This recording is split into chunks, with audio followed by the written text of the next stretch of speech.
ਨਾਨਕ ਨਾਮ ਚੜ੍ਹਦੀ ਕਲਾ ਤੇਰੇ ਭਾਣੇ ਸਰਬੱਤ ਦਾ ਭਲਾ। Welcome to the spiritual journey. ਦਰਸ਼ਨ ਸਾਗਰ ਆਪ ਸਭ ਜੀ ਨੂੰ ਕ੍ਰਿਸ਼ਨ ਜਨਮ ਅਸ਼ਟਮੀ ਦੀਆਂ ਲੱਖ ਲੱਖ ਵਧਾਈਆਂ।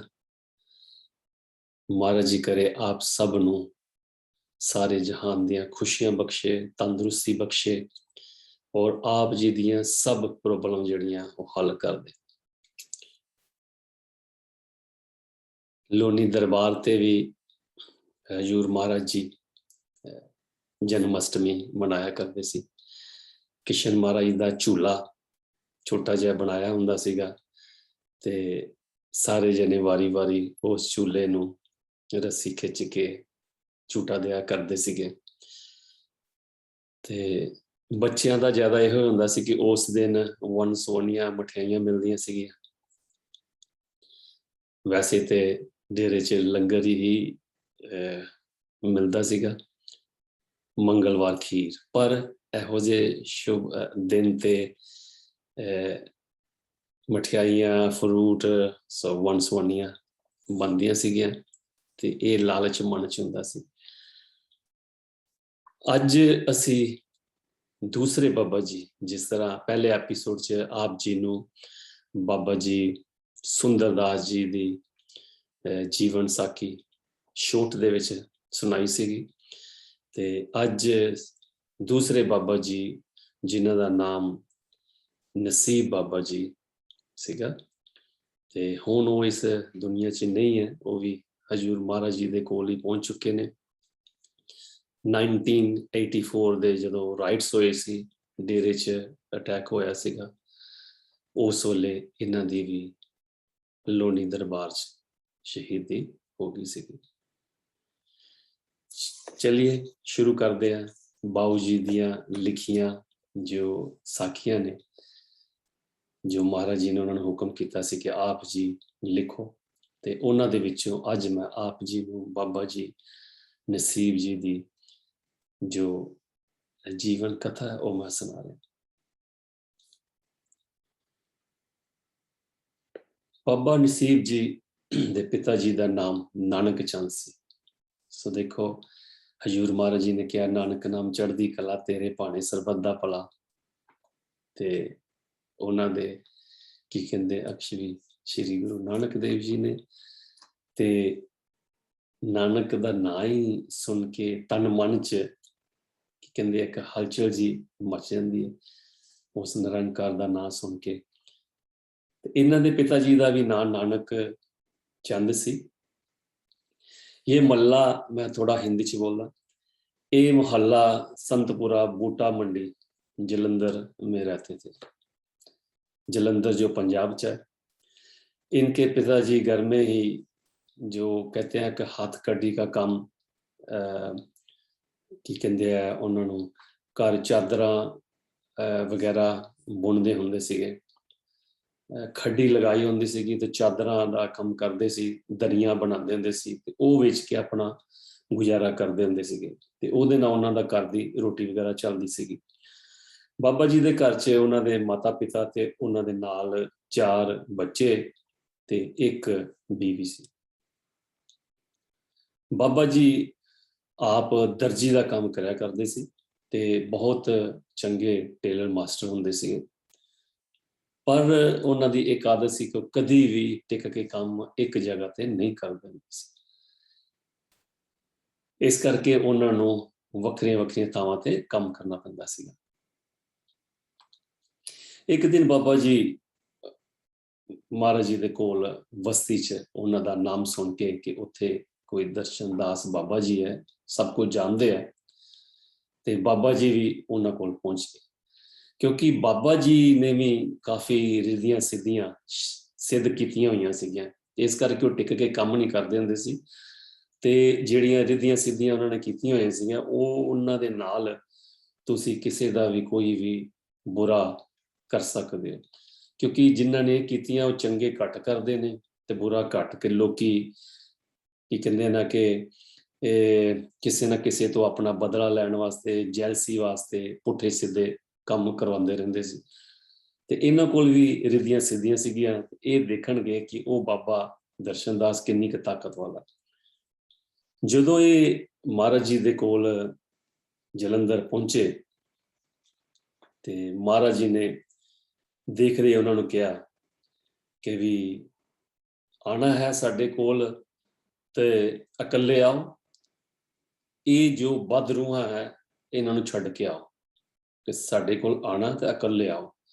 ਸੋ ਮਹਾਰਾਜ ਜੀ ਨੂੰ ਦੇਖਿਆ ਸੀਗਾ ਕਿ ਜੋ ਉਹਨਾਂ ਦੇ ਨਾਲ ਉਹ ਜਿਹੜੀਆਂ ਰਿੱਧੀਆਂ ਸਿੱਧੀਆਂ ਉਹਨਾਂ ਨੇ ਕੀਤੀਆਂ ਸੀਗੀਆਂ ਉਹ ਨਾਲ ਚੱਲਦੀਆਂ ਸੀਗੀਆਂ। ਤੇ ਇਹ ਸੁਣ ਕੇ ਉਹਨਾਂ ਨੂੰ ਬੜਾ ਤਾਜੁਬ ਹੋਇਆ ਕਿ ਸਭ ਕੁਝ ਜਾਣਦਾ। ਤੇ ਬਾਬਾ ਜੀ ਉਲਟੇ ਪੈਰ ਮੀਨਸ ਉਸ ਤੋਂ ਬਾਅਦ ਉੱਥੋਂ ਚਲੇ ਗਏ। ਬਾਬਾ ਜੀ ਨੇ ਜੋ ਰਿੱਧੀਆਂ ਸਿੱਧੀਆਂ ਸੀਗੀਆਂ ਤਕਰੀਬਨ ਰਾਜਸਥਾਨ ਦੇ ਵਿੱਚ ਰਹਿ ਕੇ ਕੀਤੀਆਂ ਸੀਗੀਆਂ। ਇਹਨਾਂ ਦਾ ਵੀ ਇੱਕ ਕੀ ਕਹਿੰਦੇ ਆ ਜਿਹਦਾ ਹੈੱਡਕੁਆਟਰ ਲਾ ਲਓ ਜਾਂ ਜਿੱਥੇ ਰਹਿੰਦੀਆਂ ਜਾਂ ਕੋਈ ਜਗ੍ਹਾ ਇਹੋ ਜਿਹੀ ਹੁੰਦੀ ਹੈ ਜਿੱਥੇ ਤੁਸੀਂ ਇਹਨਾਂ ਨੂੰ ਸਿੱਧ ਕਰਨ ਜਾਂਦੇ ਆ, ਸਿੱਧੀ ਕਰਦੇ ਹੋ ਬਹੁਤ ਜ਼ਿਆਦਾ ਪੀਰਾਂ ਦੇ ਦਰਗਾਹਾਂ ਤੇ, ਜਾਂ ਜਿੱਥੇ ਕੋਈ ਚਿਰਾਗ ਜਲਦੇ ਨੇ, ਕੋਈ ਮਸਾਣਾ ਤੇ ਜਾ ਕੇ ਵੀ ਇਹਦੀਆਂ ਸਿੱਧੀਆਂ ਕਰਦਾ। ਸੋ ਬਾਬਾ ਜੀ ਵਾਪਸ ਰਾਜਸਥਾਨ ਚਲੇ ਗਏ।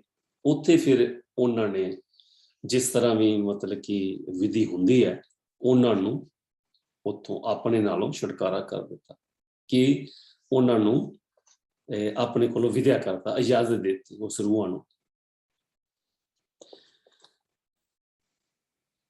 ਬਾਬਾ ਜੀ ਜਦੋਂ ਉਹਨਾਂ ਨੇ ਮਹਾਰਾਜ ਜੀ ਨੂੰ ਪਛਾਣ ਲਿਆ ਕਿ ਵੀ ਇਹ ਰਹਿਬਰ ਇਹਨੂੰ ਸਭ ਕੁਝ ਪਤਾ ਹੈ, ਤੇ ਉਹਨਾਂ ਦੇ ਅੰਦਰ ਤਾਂਘ ਲੱਗੀ ਕਿ ਹੁਣ ਇਹਨਾਂ ਨੂੰ ਛੱਡ ਕੇ ਮੈਂ ਹਜ਼ੂਰ ਕੋਲੋਂ ਕੁਝ ਪ੍ਰਾਪਤ ਕਰਨਾ। ਜਦੋਂ 14 ਦਿਨਾਂ ਦੇ ਬਾਅਦ ਬਾਬਾ ਜੀ ਮਹਾਰਾਜ ਜੀ ਦੇ ਕੋਲ ਫਿਰ ਆਏ ਤੇ ਮਹਾਰਾਜ ਜੀ ਨੇ ਉਹਨਾਂ ਨੂੰ ਪਛਾਣ ਲਿਆ ਕਿ ਹੁਣ ਇਹ ਪੂਰੀ ਤਰ੍ਹਾਂ ਪਵਿੱਤਰ ਹੋ ਗਿਆ, ਬਦ ਰੂਹਾਂ ਜਿਹੜੀਆਂ ਇਹਦੇ ਵਿੱਚੋਂ ਨਿਕਲ ਗਈਆਂ। ਫਿਰ ਮਹਾਰਾਜ ਜੀ ਨੇ ਉਹਨਾਂ ਨੂੰ ਨਾਮਦਾਨ ਦੀ ਬਖਸ਼ਿਸ਼ ਕੀਤੀ, ਕਿਉਂਕਿ ਮਹਾਰਾਜ ਜੀ ਨੇ ਕਿਹਾ ਕਿ ਇਹ ਰੂਹਾਂ ਜਿਹੜੇ ਬੰਦੇ ਸਿੱਧ ਕਰਦੇ ਨੇ ਜਿਨ੍ਹਾਂ ਕੋਲ ਹੁੰਦੀਆਂ, ਤੇ ਉਹਨਾਂ ਦਾ ਆਪਣਾ ਜੋ ਆਖਰੀ ਇੰਤਜ਼ਾਮ ਹੁੰਦਾ ਬਹੁਤ ਖਰਾਬ ਹੁੰਦਾ, ਕਿਉਂਕਿ ਇਹ ਤੁਹਾਡੇ ਆਖਰੀ ਸਮੇਂ ਤੇ ਤੁਹਾਡੀ ਮੌਤ ਨੂੰ ਬਹੁਤ ਦਰਦਨਾਕ ਬਣਾ ਦਿੰਦੀਆਂ ਨੇ।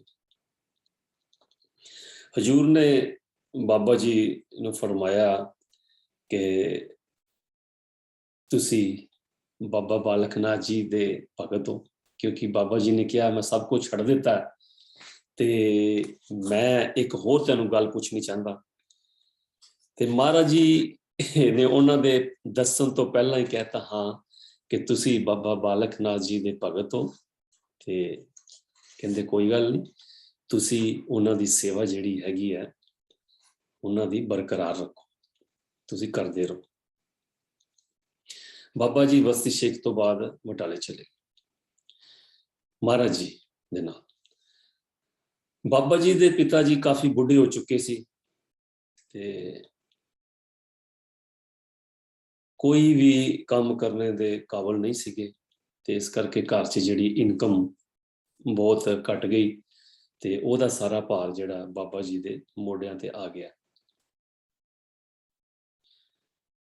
ਹਜ਼ੂਰ ਨੇ ਬਾਬਾ ਜੀ ਨੂੰ ਕੰਮ ਕਰਨ ਲਈ ਕਿਹਾ ਤੇ ਕੁਛ ਅਰਸਾ ਦੁਕਾਨ ਤੇ ਕੰਮ ਕੀਤਾ, ਤੇ ਉਸ ਤੋਂ ਬਾਅਦ ਬਾਬਾ ਜੀ ਦੇ ਮਨ 'ਚ ਆਇਆ ਕਿ ਇੱਥੇ ਇੰਨਾ ਜ਼ਿਆਦਾ ਰੁਜ਼ਗਾਰ ਨਹੀਂ ਹੈ ਤੇ ਮੈਂ ਕਿਤੇ ਬਾਹਰ ਜਾ ਕੇ ਕੰਮ ਕਰਕੇ ਤੇ ਪੈਸੇ ਕਮਾ ਲਾਂ।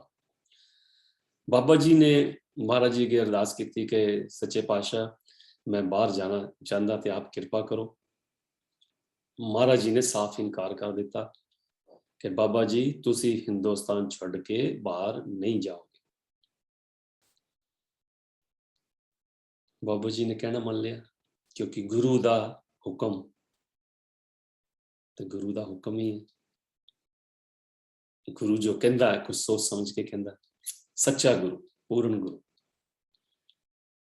ਉਧਰ ਉਸ ਟਾਈਮ ਤੇ ਬਾਬਾ ਜੀ ਸੁੰਦਰਦਾਸ ਜੀ, ਉਹਨਾਂ ਦੀ ਕਾਫੀ ਚਰਚਾ ਹੋ ਰਹੀ ਸੀ ਮਹਾਰਾਜ ਤੋਂ ਬਾਅਦ, ਕਿਉਂਕਿ ਉਹਨਾਂ ਨੇ ਕਾਫੀ ਬੰਦਗੀ ਕੀਤੀ ਸੀ, ਕਾਫੀ ਭੋਰੇ ਕੱਟੇ ਸੀ, ਤੇ ਇਹਨਾਂ ਦੇ ਕਾਰਨ ਮਹਾਰਾਜ ਜੀ ਨੇ ਉਹਨਾਂ ਤੇ ਬਹੁਤ ਰਹਿਮਤ ਕੀਤੀ। ਔਰ ਉਹ ਵੀ ਮਹਾਰਾਜ ਜੀ ਵਾਂਗੂ ਜੋ ਕਿਸੇ ਦਾ ਭਲਾ ਕਰਨਾ ਚਾਹੁੰਦੇ ਸੀ, ਐਂਡ ਜੋ ਕੋਈ ਆਂਦਾ ਸੀ ਉਹਨੂੰ ਦੇਖ ਕੇ ਦੱਸ ਦਿੰਦੇ ਸੀ ਕਿ ਉਹਨੂੰ ਕੀ ਪ੍ਰੋਬਲਮ ਹੈ। ਉਹਨਾਂ ਨੂੰ ਦੇਖਦੇ ਹੋਏ ਬਾਬਾ ਜੀਤ ਜੀ ਤੇ ਬਾਬਾ ਜੀ ਨਸੀਬ ਦੇ ਮਨ 'ਚ ਵੀ ਚਾਅ ਆਇਆ ਕਿ ਅਸੀਂ ਵੀ ਭੋਰਾ ਕੱਟੀਏ, ਅਸੀਂ ਵੀ ਬੰਦਗੀ ਕਰੀਏ। ਉਹਨਾਂ ਨੇ ਮਹਾਰਾਜ ਜੀ ਦੇ ਅੱਗੇ ਆਪਣੀ ਫਰਿਆਦ ਰੱਖੀ ਕਿ ਅਸੀਂ 40 ਦਿਨ ਦਾ ਭੋਰਾ ਕੱਟਣਾ ਚਾਹੁੰਦੇ ਹਾਂ। ਪਰ ਮਹਾਰਾਜ ਜੀ ਨੇ ਕਿਹਾ ਨਹੀਂ, ਤੁਸੀਂ 11 ਦਿਨ ਦਾ ਭੋਰਾ ਕੱਟੋ। ਸੋ 11 ਦਿਨ ਦੀ ਉਹਨਾਂ ਨੂੰ ਇਜਾਜ਼ਤ ਮਿਲ ਗਈ ਭੋਰਾ ਕੱਟਣ ਦੀ। ਇਹ ਜਿਹੜਾ ਭੋਰਾ ਸੀਗਾ ਉਹਨਾਂ ਨੇ ਆਪਣੇ ਘਰ 'ਚ ਹੀ ਕੱਟਿਆ। ਇੱਥੇ ਮੈਂ ਦੱਸਣਾ ਚਾਹੁੰਦਾ ਕਿ ਜੋ ਭੋਰਾ ਕਹਿੰਦੇ ਨੇ, ਭੋਰਾ ਹੁੰਦਾ ਬੰਦਗੀ ਦਾ ਰੂਮ। ਤੇ ਜਦੋਂ ਇਹ ਤੁਸੀਂ ਬੰਦਗੀ ਕਰਦੇ ਹੋ, ਇਹ ਨਾਰਮਲ ਬੰਦਗੀ ਨਹੀਂ ਹੁੰਦੀ ਕਿ ਇਸ ਡਿਊਰਿੰਗ ਪੀਰੀਅਡ ਦੇ ਵਿੱਚ 11 ਜਾਂ 21 ਦਿਨ ਜਾਂ 41 ਦਿਨ ਜਿਹੜਾ ਤੁਸੀਂ ਕਰਨਾ ਚਾਹੁੰਦੇ ਹੋ, ਉਸ ਟਾਈਮ ਦੇ ਵਿੱਚ ਤੁਸੀਂ ਲਾਈਟ ਨਹੀਂ ਦੇਖਣੀ, ਦਿਨ ਨਹੀਂ ਦੇਖਣਾ, ਔਰ ਕਿਸੇ ਦੇ ਵੀ ਰੂਬਰੂ ਨਹੀਂ ਹੋਣਾ, ਕਿ ਕਿਸੇ ਦੇ ਮੱਥੇ ਨਹੀਂ ਲੱਗਣਾ। ਤੁਸੀਂ ਸਿਰਫ ਬੰਦਗੀ ਕਰਨੀ ਹੈ। ਜਿਹੜੀ ਤੁਹਾਨੂੰ ਕੋਈ ਚੀਜ਼ ਦੀ ਪ੍ਰੋਬਲਮ ਹੈ, ਅਵਸਥਾ ਹੈ, ਤਾਂ ਤੁਹਾਡੇ ਵਾਸਤੇ ਇੱਕ ਅਸਿਸਟੈਂਟ ਹੁੰਦਾ ਸੀ ਉਸ ਏਰੀਆ ਦੇ ਬਾਹਰ ਜਾਂ ਰੂਮ ਦੇ ਬਾਹਰ ਕਹਿ ਲਓ, ਕਿ ਉਹ ਤੁਹਾਡੇ ਵਾਸਤੇ ਸਾਰੀ ਇਹ ਸੁਵਿਧਾ ਕਰਦਾ ਸੀਗਾ। ਤੇ ਤੁਸੀਂ ਮਤਲਬ ਕਿ ਪਰਚੀ ਲਿਖ ਕੇ ਬਾਹਰ ਡੋਰ ਥਾਨੀ ਭੇਜ ਦਿੰਦੇ ਸੀਗੇ, ਤੇ ਉਹ ਪਰਚੀ ਪੜ੍ਹ ਕੇ ਉਹ ਜੋ ਤੁਹਾਡੀ ਇੱਛਾ ਸੀ, ਜੋ ਤੁਹਾਡੀ ਡਿਮਾਂਡ ਸੀ, ਉਹਨੂੰ ਪੂਰੇ ਕਰਦੇ ਸੀ। ਤੇ ਇਸ ਭੋਰੇ ਦੇ ਵਿੱਚ ਜਿੱਦਾਂ ਆਮ ਅਸੀਂ ਭੋਜਨ ਖਾਂਦੇ ਆ, ਉਹਦੀ ਇਜਾਜ਼ਤ ਨਹੀਂ ਹੁੰਦੀ। ਜਿਹੜਾ ਸਭ ਤੋਂ ਔਖਾ ਹੈਗਾ ਉਹ ਤਾਂ ਹੈਗਾ ਤਿਲ। ਜਿਹੜੇ ਤਿਲ ਹੁੰਦੇ ਆ, ਤਿਲ ਜਾਂ ਜੌਂ, ਉਹ ਖਾਣਾ ਤੇ ਪਾਣੀ। ਤੇ ਇਹ ਤੋਂ ਜਿਹੜਾ ਹੋਰ ਥੋੜਾ ਸੌਖਾ ਹੁੰਦਾ, ਉਹਦੇ 'ਚ ਹੁੰਦਾ ਕਿ ਆਲੂ, ਕਿ ਤੁਹਾਨੂੰ ਆਲੂ ਮਿਲਦੇ ਆ। ਉਹ ਵੀ ਟਾਈਮ ਹੁੰਦਾ ਕਿ ਇੱਕ ਵਾਰੀ ਦਿਨ ਦੇ ਵਿੱਚ ਜਾਂ ਦੋ ਵਾਰੀ, ਬੜੀ ਥੋੜੀ ਕੁਆਂਟੀਟੀ 'ਚ। ਤੇ ਪਾਣੀ ਹੁੰਦਾ। ਜਲ ਦਾ ਵੀ ਹੁੰਦਾ ਕਿ ਤੁਸੀਂ ਬਹੁਤ ਘੱਟ ਸੇਵਨ ਕਰਨਾ। ਤੇ ਜਦੋਂ ਰਾਤ ਕੀ ਕਹਿੰਦੇ ਆ, ਦੂਸਰਾ ਪਹਿਰ ਹੋ ਜਾਂਦਾ, ਦੂਸਰਾ ਪਹਿਰ ਮੀਨਸ 12 ਵਜੇ ਤੋਂ ਬਾਅਦ ਸਵੇਰੇ ਤਕਰੀਬਨ 2-3 ਵਜੇ ਦਾ, ਜਦੋਂ ਸਭ ਭੂਖ ਸੁੱਤੇ ਹੁੰਦੇ ਆ, ਉਸ ਵੇਲੇ ਤੁਹਾਨੂੰ ਇਜਾਜ਼ਤ ਹੁੰਦੀ ਹੈ ਕਿ ਤੁਸੀਂ ਬਾਹਰ ਆਣਾ। ਔਰ ਉਸ ਵੇਲੇ ਇਹ ਮੇਕ ਸ਼ੋਰ ਕੀਤਾ ਜਾਂਦਾ ਕਿ ਬਾਹਰ ਉਧਰ ਜਿੱਧਰ ਤੁਸੀਂ ਆਪਣੀਆਂ ਲੱਤਾਂ ਸਟ੍ਰੈਚ ਕਰਨ ਚੱਲੇ ਹੋ, ਉੱਥੇ ਜੋ ਤੁਹਾਨੂੰ ਹੈ ਕਿ ਵੀ ਉਹ ਕੋਈ ਨਾ ਦੇਖ ਸਕੇ। ਤੇ ਉਹ ਭਗਤੀ ਕਰਨੀ ਕਹਿੰਦੇ ਆਸਾਨ ਨਹੀਂ ਹੈ। ਜੇ ਉਹਦੀ ਕਿਰਪਾ ਹੋਏ ਤੇ ਤੁਸੀਂ ਸਕਸੈਸਫੁਲ ਹੋ ਜਾਂਦੇ ਹੋ। ਮਨ 'ਚ ਚਾਅ ਵੀ ਹੋਣਾ ਚਾਹੀਦਾ। ਇਸੇ ਤਰ੍ਹਾਂ ਆਪਣਾ ਭੋਰਾ ਕੱਟਿਆ ਗਿਆ ਤੇ ਮਹਾਰਾਜ ਜੀ ਨੇ ਉਹਨਾਂ ਨੂੰ ਆਸ਼ੀਰਵਾਦ ਦਿੱਤਾ। ਮਹਾਰਾਜ ਜੀ ਖੁਦ ਗਏ। ਇਸ ਤੋਂ ਬਾਅਦ ਬਾਬਾ ਜੀ ਕਾਫੀ ਕੀ ਕਹਿੰਦੇ ਆ, ਹੁਸ਼ਿਆਰ ਕਹਿਣਾ ਕਿ ਵੀ ਰੱਬੀ ਲਾਈਨ ਦੇ ਵਿੱਚ ਹੋ ਗਏ ਸੀਗੇ। ਤੇ ਜਿੱਥੇ ਵੀ ਕਿਤੇ ਮਹਾਰਾਜ ਦਾ ਸਤਸੰਗ ਹੁੰਦਾ ਸੀ, ਉੱਥੇ ਹੀ ਪਹਿਲਾਂ ਹੀ ਪਹੁੰਚ ਜਾਂਦੇ ਸੀ। ਉੱਥੇ ਜਾ ਕੇ ਕਾਫੀ ਸੇਵਾ ਕਰਿਆ ਕਰਦੇ ਸੀਗੇ। ਮਹਾਰਾਜ ਕਹਿੰਦੇ ਆ ਕਿ ਵੀ ਆਪਣੇ ਆਪ ਨੂੰ ਬੌਸ ਬਣਾ ਕੇ ਬੈਠਣਾ ਤੇ ਕੁਛ ਨਹੀਂ ਕਰਨਾ, ਉਹ ਠੀਕ ਨਹੀਂ ਹੈ। ਜਾ ਕੇ ਸੇਵਾ ਕਰੋ, ਉਹਨਾਂ ਦਾ ਹੱਥ ਮਡਾਓ। ਜਿੱਥੇ ਵੀ ਕਿਤੇ ਕੋਈ ਕੀਰਤਨ ਦਰਬਾਰ ਜਾਂ ਸਤਸੰਗ ਹੈਗਾ, ਉਹ ਤੁਹਾਡੀ ਕਮਾਈ ਹੈ। ਰੱਬ ਤੁਹਾਨੂੰ ਬਰਕਤ ਪਾਉਂਦਾ ਤੇ ਉਹਦੇ 'ਚੋਂ ਤੁਹਾਨੂੰ ਮਿਲਦਾ, ਕਿਉਂਕਿ ਤੁਹਾਡੀ ਆਪਣੀ ਕਮਾਈ ਹੈ। ਸੇਵਾ ਏ ਸਵਰਗਾਂ ਦੀ ਪੌੜੀ, ਕਰ ਸੇਵਾ ਲੱਖ ਵਾਰ। ਫਿਰ ਬਾਬਾ ਜੀ ਮਹਾਰਾਜ ਦੇ ਨਾਲ ਜ਼ਿਆਦਾ ਸਮਾਂ ਬਿਤਾਉਣ ਲੱਗ ਪਏ। ਤੇ ਦਿੱਲੀ ਜਦੋਂ ਲੋਨੀ ਦਰਬਾਰ ਦੀ ਜਗ੍ਹਾ ਮਿਲੀ, ਤੇ ਉਸ ਵੇਲੇ ਉੱਥੇ ਕੋਈ ਬਿਲਡਿੰਗ ਨਹੀਂ ਸੀਗੀ। ਉਸ ਵੇਲੇ ਉੱਥੇ ਟੈਂਟ ਲਗਾਇਆ ਸੀ, ਜਿਸ ਤਰ੍ਹਾਂ ਆਰਮੀ ਦੇ ਟੈਂਟ ਲਗਾਏ ਹੁੰਦੇ ਆ, ਮਾਰਕੀ ਟਾਈਪ। ਤੇ ਉਹਦੇ 'ਚ ਧੂਣਾ ਸਾਹਿਬ ਲਗਾਇਆ, ਬਾਬਾ ਜੀ ਦੀ ਡਿਊਟੀ ਲੱਗੀ। ਤੇ ਉੱਥੇ ਉਹਨਾਂ ਨੇ ਚਿਮਟਾ ਵਗੈਰਾ ਰੱਖਿਆ। ਫਿਰ ਬਾਬਾ ਬਾਲਕ ਨਾਥ ਜੀ ਦੀ ਆਪਣਾ ਫੋਟੋ ਲਾਈ ਤੇ ਬਾਬਾ ਜੀ ਦੀ ਜ਼ਿਆਦਾ ਡਿਊਟੀ ਫਿਰ ਉੱਥੇ ਧੂਣੇ ਦੇ ਕੋਲ ਲੱਗ ਗਏ। ਬਾਬਾ ਜੀ ਕਾਫੀ ਕੀ ਕਹਿੰਦੇ ਆ, ਹਾਸੇ ਮਜ਼ਾਕ ਵਾਲੇ ਸੀਗੇ, ਲੇਕਿਨ ਗੁੱਸਾ ਵੀ ਬਹੁਤ ਜਲਦੀ ਉਹਨਾਂ ਨੂੰ ਆਉਂਦਾ ਸੀਗਾ। ਗੁੱਸਾ ਵੀ ਕਰ ਲੈਂਦੇ ਸੀ। ਬਾਬਾ ਜੀ ਨੇ ਕਰਨਾ ਕਿ ਉੱਥੇ ਸੇਵੀਆਂ ਬਣਾਉਣੀਆਂ ਤੇ ਬੱਚਿਆਂ ਨੂੰ ਬੁਲਾ ਲੈਣਾ, ਜਿਹੜੇ ਲਾਗੇ ਚਾਗੇ ਦੇ ਆ, ਉਹਨਾਂ ਨੂੰ ਖਵਾ ਦੇਣੀ। ਬਾਬਾ ਜੀ ਦੀ ਬੰਦਗੀ ਕਾਫੀ ਸੀ ਤੇ ਉਹਨਾਂ ਨੇ ਥੋੜਾ ਜਿਹਾ ਆਪਣੇ ਆਪ ਨੂੰ ਦੇਖਣ ਵਾਸਤੇ ਜਾਂ ਸੇਵਕਾਂ ਨੂੰ ਦਿਖਾਉਣ ਵਾਸਤੇ ਇੱਕ ਵਾਰੀ ਪਾਣੀ ਦੀ ਬਾਲਟੀ ਭਰੀ ਤੇ ਪਾਣੀ ਦੀ ਬਾਲਟੀ ਦੇ ਵਿੱਚ ਪੱਥਰ ਪਾਤਾ। ਸੋ ਪੱਥਰ ਜਿਹੜਾ ਸੀਗਾ ਉਹ ਤਰਨ ਲੱਗ ਪਿਆ। ਪੱਥਰ ਡੁੱਬਿਆ ਨਹੀਂ, ਪੱਥਰ ਬਾਲਟੀ ਦੇ ਉੱਪਰ ਤਰਦਾ ਸੀਗਾ। ਔਰ ਇਹ ਸਾਡੇ ਡੈਡੀ ਜੀ ਨੇ ਵੀ ਆਪ ਦੇਖਿਆ। ਸੋ ਇਹ ਹੈ ਮਹਾਰਾਜ ਦਰਸ਼ਨ ਦਾਸ ਜੀ ਦੀ ਦੇਖੋ ਤਾਕਤ, ਉਹਨਾਂ ਦੀ ਤਾਕਤ ਤੇ ਅੱਗਿਓਂ ਕੀ ਕਹਿੰਦੇ ਆ ਕਿ ਉਹਨਾਂ ਦੇ ਸ਼ਿਸ਼ਿਆਂ ਦੀ ਤਾਕਤ ਦੇਖੋ ਕਿ ਬੰਦਗੀ ਦੀ ਤਾਕਤ ਕਿੰਨੀ। ਜਿਹੜਾ ਬਾਬਾ ਜੀ ਨੇ ਆਪਣਾ ਅੰਤ ਸਮਾਂ ਜਿਹੜਾ ਹੈਗਾ ਉਹ ਮਹਾਰਾਜ ਜੀ ਦੇ ਦਰਬਾਰ 'ਚ ਹੀ ਬਿਤਾਇਆ ਤੇ ਮਹਾਰਾਜ ਜੀ ਨੇ ਉਹ ਬੰਦਗੀ ਦੇ ਥਰੂ ਬਾਬਾ ਜੀ ਨੂੰ ਜਿਹੜਾ ਮਹਾਰਾਜ ਜੀ ਦਾ ਖੁਦ ਆਪਣਾ ਆਖਰੀ ਸਮਾਂ ਉਹ ਦਿਖਾਇਆ। ਹੁਣ ਉਹ ਬਾਬਾ ਜੀ ਕਿਸੇ ਨਾਲ ਗੱਲ ਨਹੀਂ ਕਰ ਸਕਦੇ ਸੀ ਕਿ ਵੀ ਇਹ ਜੋ ਮਹਾਰਾਜ ਨੇ ਦਿਖਾਇਆ, ਪਰ ਉਹ ਚਾਹੁੰਦੇ ਸੀ ਕਿ ਮਹਾਰਾਜ ਜੀ ਇੰਗਲੈਂਡ ਨਾ ਜਾਣ, ਕਿ ਮਹਾਰਾਜ ਜੀ ਨੇ ਉਹਨਾਂ ਨੂੰ ਦਿਖਾਇਆ ਕਿ ਉਹਨਾਂ ਦਾ ਆਖਰੀ ਸਮਾਂ ਇੰਗਲੈਂਡ 'ਚ ਹੈ ਔਰ ਕਿਸ ਤਰ੍ਹਾਂ ਹੋਣਾ। ਮਹਾਰਾਜ ਜੀ ਅਕਸਰ ਕੀ ਕਹਿੰਦੇ ਧੁਨੇ ਤੇ ਮਹਾਰਾਜ ਜੀ ਵੀ ਜਾਇਆ ਕਰਦੇ ਸੀ, ਪਰ ਬਾਬਾ ਜੀ ਦੀ ਜ਼ਿਆਦਾ ਡਿਊਟੀ ਸੀ ਧੁਨੇ ਤੇ। ਬਾਬਾ ਜੀ ਨੇ ਧੁਨੇ ਤੇ ਪ੍ਰਸ਼ਾਦ ਤਿਆਰ ਕੀਤਾ ਤੇ ਛੋਟੇ ਛੋਟੇ ਬੱਚਿਆਂ ਨੂੰ ਬੁਲਾਇਆ। ਬੱਚੇ ਧੁਨੇ ਦੇ ਆਸੇ-ਪਾਸੇ ਚੱਕਰ ਕੱਢਣ ਲੱਗ ਪਏ ਤੇ ਬਾਬਾ ਜੀ ਨੇ ਉਹਨਾਂ ਨੂੰ ਅਰਦਾਸ ਕਰਨ ਵਾਸਤੇ ਵੀ ਕਿਹਾ ਤੇ ਉਹ ਪ੍ਰਸ਼ਾਦ ਜੋ ਬਣਾਇਆ ਕਿ ਮਹਾਰਾਜ ਜੀ ਇੰਗਲੈਂਡ ਨਾ ਜਾਣ, ਕਿਉਂਕਿ ਜੋ ਮਹਾਰਾਜ ਜੀ ਨੇ ਉਹਨਾਂ ਨੂੰ ਦਿਖਾਇਆ। ਅਗਲੇ ਰੋਜ਼ ਬਾਬਾ ਜੀ ਨੇ ਫਿਰ ਸੇਵੀਆਂ ਦਾ ਪ੍ਰਸ਼ਾਦ ਬਣਾਇਆ। ਸੇਵੀਆਂ ਦਾ ਪ੍ਰਸ਼ਾਦ ਬਣਾਇਆ, ਹਰ ਰੋਜ਼ ਦੀ ਤਰ੍ਹਾਂ ਬੱਚਿਆਂ ਨੂੰ ਬੁਲਾਇਆ ਤੇ ਉਹਨਾਂ ਨੂੰ ਦਿੱਤਾ ਤੇ ਬਾਊ ਜੀ ਨੂੰ ਵੀ ਦਿੱਤਾ। ਤੇ ਬਾਊ ਜੀ ਨੇ ਪਤਾ ਲੱਗ ਗਿਆ ਕਿ ਬਾਬਾ ਜੀ ਨੇ ਅਰਦਾਸ ਕੀਤੀ ਹੈ ਕਿ ਮਹਾਰਾਜ ਜੀ ਇੰਗਲੈਂਡ ਨਾ ਜਾਣ। ਬਾਊ ਜੀ ਨੇ ਪ੍ਰਸ਼ਾਦ ਨਹੀਂ ਲਿਆ। ਬਾਬਾ ਜੀ ਕਹਿਣ ਲੱਗੇ ਕਿ ਬਾਊ ਜੀ ਇਹ ਤੇ ਤੁਸੀਂ ਲਾਈਕ ਕਰਦੇ ਹੋ ਸੇਵੀਆਂ, ਤੇ ਤੁਸੀਂ ਅੱਜ ਖਾ ਕਿਉਂ ਨਹੀਂ ਰਹੇ? ਬਾਬਾ ਜੀ ਕਹਿੰਦੇ ਕਿ ਬਾਊ ਜੀ ਕਹਿੰਦੇ ਕਿ ਬਾਬਾ ਜੀ ਇਹ ਮੈਂ ਤਾਂ ਨਹੀਂ ਖਾਣਾ ਕਿ ਤੁਸੀਂ ਮਹਾਰਾਜ ਜੀ ਦੀ ਇੱਛਾ ਦੇ ਵਿਰੁੱਧ ਅਰਦਾਸ ਕੀਤੀ ਹੈ ਕਿ ਮਹਾਰਾਜ ਜੀ ਇੰਗਲੈਂਡ ਜਾ ਰਹੇ ਨੇ, ਉੱਥੇ ਵੀ ਸੰਗਤਾਂ ਨੇ ਕਿ ਜਿਹੜੀਆਂ ਮਹਾਰਾਜ ਨੂੰ ਯਾਦ ਕਰਦੀਆਂ, ਉੱਥੇ ਵੀ ਦੁਖੀ ਨੇ ਜਿਨ੍ਹਾਂ ਦੇ ਮਹਾਰਾਜ ਨੇ ਦੁੱਖ ਕੱਟਣੇ ਨੇ, ਤੇ ਤੁਸੀਂ ਉਹਨਾਂ ਦੇ ਇਸ ਕੰਮ ਦੇ ਵਿੱਚ ਰੁਕਾਵਟ ਪਾ ਰਹੇ ਹੋ, ਤੇ ਇਸ ਕਰਕੇ ਮੈਂ ਸੇਵੀਆਂ ਨਹੀਂ ਖਾਣੀਆਂ।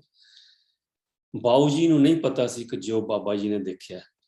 ਫਿਰ ਬਾਬਾ ਜੀ ਨੇ ਬਾਊ ਜੀ ਨੂੰ ਅਖਿਆਨ ਕੀਤਾ ਕਿ ਮਹਾਰਾਜ ਜੀ ਇੰਗਲੈਂਡ ਜਾਣਾ ਸ਼ੁਰੂ ਹੋ ਜਾਣਾ ਤੇ ਮਹਾਰਾਜ ਦੀ ਆਖਰੀ ਜਿਹੜਾ ਸਮਾਂ ਇੰਗਲੈਂਡ ਦੇ ਵਿੱਚ ਹੋਣਾ ਤੇ ਮਹਾਰਾਜ ਜੀ ਨੇ ਵਾਪਸ ਨਹੀਂ ਆਣਾ।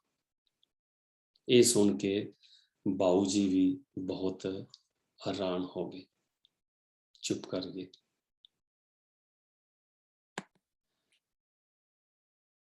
ਇਹ ਸੁਣ ਕੇ ਡੈਡੀ ਨੇ ਵੀ ਬਹੁਤ ਜ਼ਿਆਦਾ ਸ਼ੌਕ ਹੋ ਗਏ।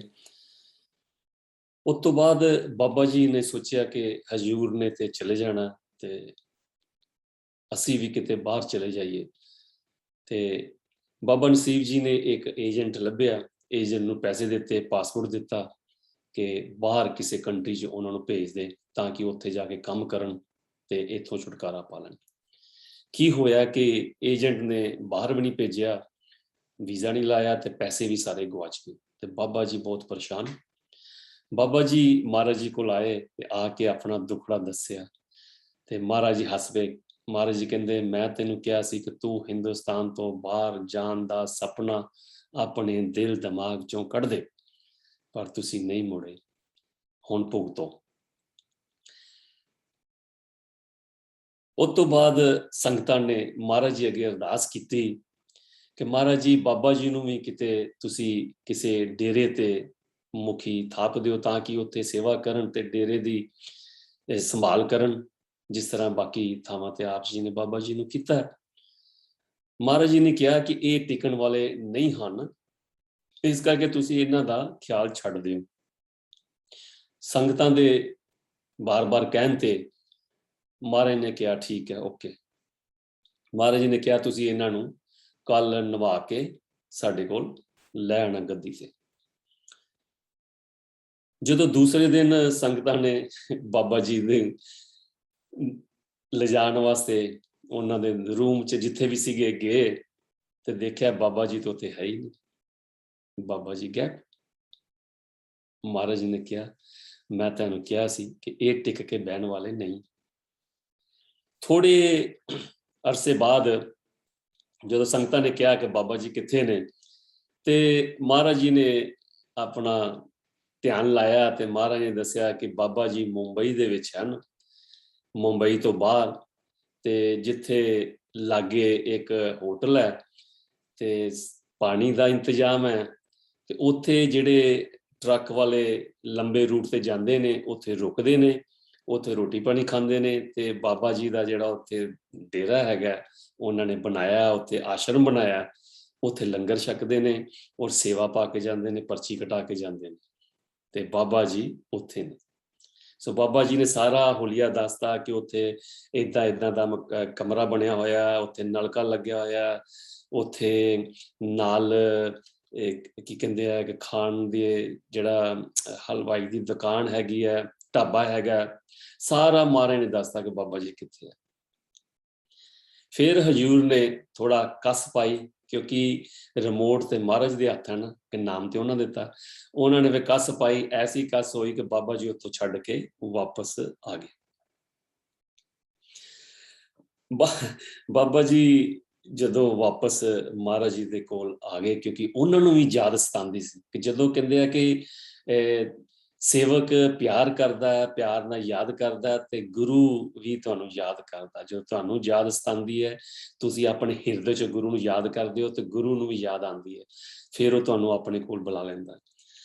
ਤੇ ਬਾਬਾ ਜੀ ਲੋਣੀ ਦਰਬਾਰ ਆ ਗਏ, ਤੇ ਉੱਥੇ ਆ ਕੇ ਮਹਾਰਾਜ ਜੀ ਕੋਲੋਂ ਮਾਫੀ ਮੰਗੀ। ਜਿੱਥੇ ਪਹਿਲੋਂ ਦਰਬਾਰ ਸਾਹਿਬ ਦੀ ਲੋਣੀ ਦਰਬਾਰ ਦੇ ਵਿੱਚ ਬਿਲਡਿੰਗ ਹੋਇਆ ਕਰਦੀ ਸੀ, ਜਿਹੜੀ ਕਿ ਮੇਨ ਡੇਰੇ ਦਾ ਅਕਸ਼ ਸੀਗੀ, ਸੈਂਟਰ ਪੁਆਇੰਟ ਸੀਗਾ, ਉਹਦੇ ਥੱਲੇ ਮਹਾਰਾਜ ਜੀ ਦੇ ਆਫਿਸ ਹੋਇਆ ਕਰਦਾ ਸੀਗਾ। ਤੇ ਉੱਥੇ ਬਾਬਾ ਜੀ ਮਹਾਰਾਜ ਜੀ ਨੂੰ ਮਿਲੇ, ਤੇ ਡੈਡੀ ਵੀ ਨਾਲ ਸਨ, ਤੇ ਉਹਨਾਂ ਨੇ ਮਾਫੀ ਮੰਗੀ, ਤੇ ਉਹਨਾਂ ਨੇ ਕਿਹਾ ਕਿ ਵੀ ਮੈਂ ਜਾ ਕੇ ਬੰਬੇ ਜਾ ਕੇ ਆਪਣਾ ਵਾਪਸ ਸਾਰਾ ਕੁਝ ਉੱਥੇ ਹਿਸਾਬ ਕਿਤਾਬ ਕਰਕੇ ਮਹਾਰਾਜ ਜੀ ਲੈ ਕੇ ਆ ਜਾਵਾਂ। ਤੇ ਮਹਾਰਾਜ ਨੇ ਕਿਹਾ ਨਹੀਂ, ਹੁਣ ਤੂੰ ਕਿਤੇ ਨਹੀਂ ਜਾਏਗਾ, ਹੁਣ ਟਾਈਮ ਆ ਗਿਆ, ਤੂੰ ਇੱਥੇ ਹੀ ਰਹਿਣਾ, ਤੇ ਇੱਥੇ ਹੀ ਤੇਰੀ ਹੁਣ ਜਿਹੜੀ ਹੈ ਕੁਰਬਾਨੀ ਹੋਏਗੀ, ਤੇਰਾ ਟਾਈਮ ਆ ਗਿਆ।